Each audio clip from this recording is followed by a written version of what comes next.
बिस्मिल्लाहिर्रहमानिर्रहीम बिस्मिल्लाहि वहदा वस्सलातु वस्सलामु अला रसूलिल्लाह अम्मा बाद अऊज़ु बिल्लाहि मिनश्शैतानिर्रजीम बिस्मिल्लाहिर्रहमानिर्रहीम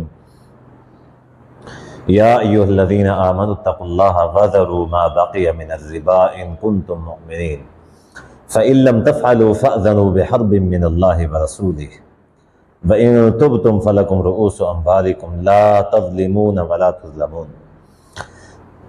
कुरान मजीद में अल्लाह तबारक व तआला ने सूद से मना फरमाया है।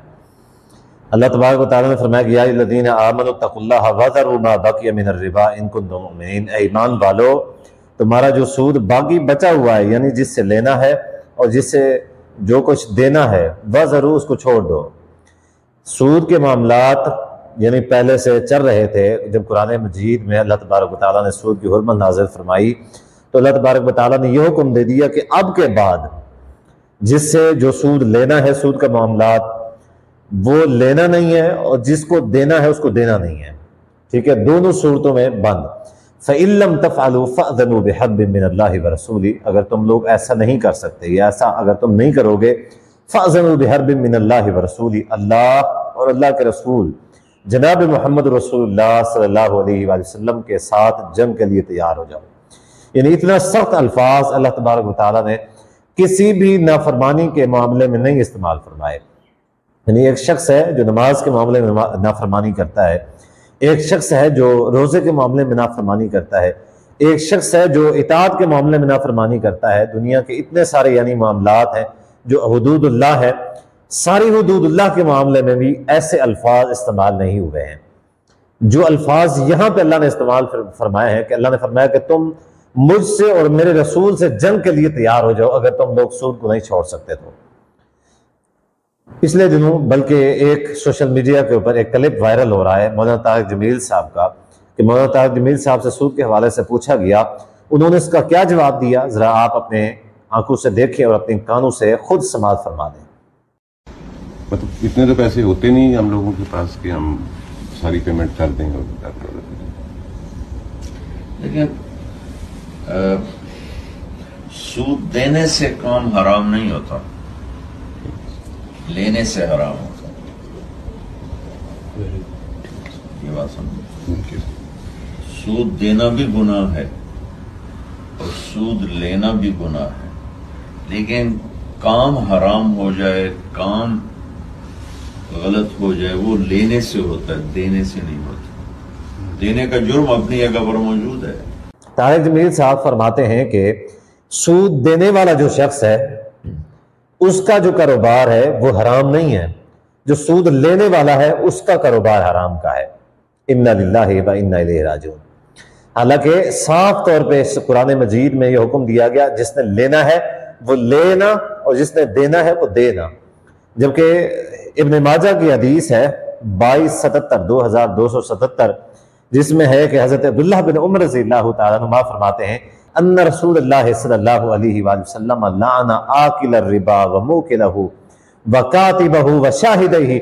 नबी अलैहिस्सलातु वस्सलाम ने सूद खाने वाले पे, सूद यानी सूद लेने वाले पे लानत फरमाई, सूद देने वाले पे लानत फरमाई, सूद लिखने वाले पे, सूद का मामला लिखने वाले पे नबी अलैहिस्सलातु वस्सलाम ने लानत फरमाई, और सूद के गवाह जो होते हैं उनके ऊपर भी नबी अलैहिस्सलातु वस्सलाम ने लानत फरमाई।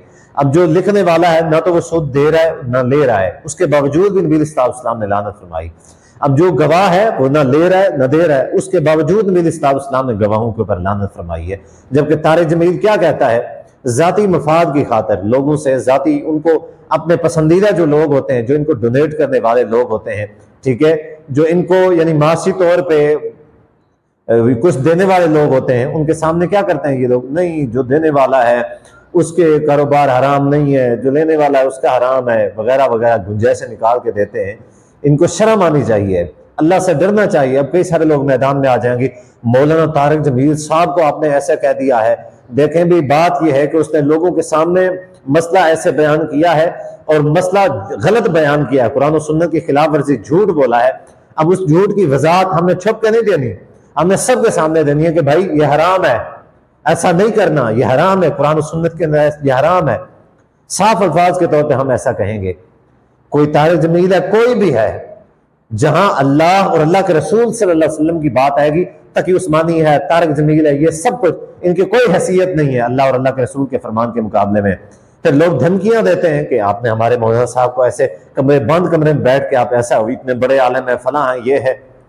हैरत की बात यह है, एक गरीब आलम दीन जो मदरसे में पढ़ता है, ठीक है, चंद यानी रुपयों का मोहताज होता है, पुराने बोसीदा कपड़े, गरीब का बच्चा होता है, जब वो फिर बाद में एक वक्त आता है उसके पास गाड़ियां होती हैं, बंगले होते हैं, कोठियां होती हैं, जायदादें होती हैं, मिलें और फैक्ट्रियां होती हैं, कहां से आ जाती हैं भाई? हमारे पास तो नहीं है। हमारे पास एक पुरानी सी 70 है, एक यानी गुर्बत का यानी हमारा जो है मामला चल रहे हैं। ये ऐसे उलमा के पास आ कहां से जाता है भाई? ये आखिर कोई इसकी कोई सबूत है भी नहीं। हक बताने वाला जो आलिम होता है, अवाम उसको कभी भी पसंद नहीं करती, अवाम कभी उसकी तारीफ नहीं करती। इनकी तारीफें हैं, इनकी बड़ी, इनके पास मौल और दौलत भी है, इनकी तारीफें भी, इनका सब कुछ भी कहां से आता है? तो अल्लाह के लिए डर जाए।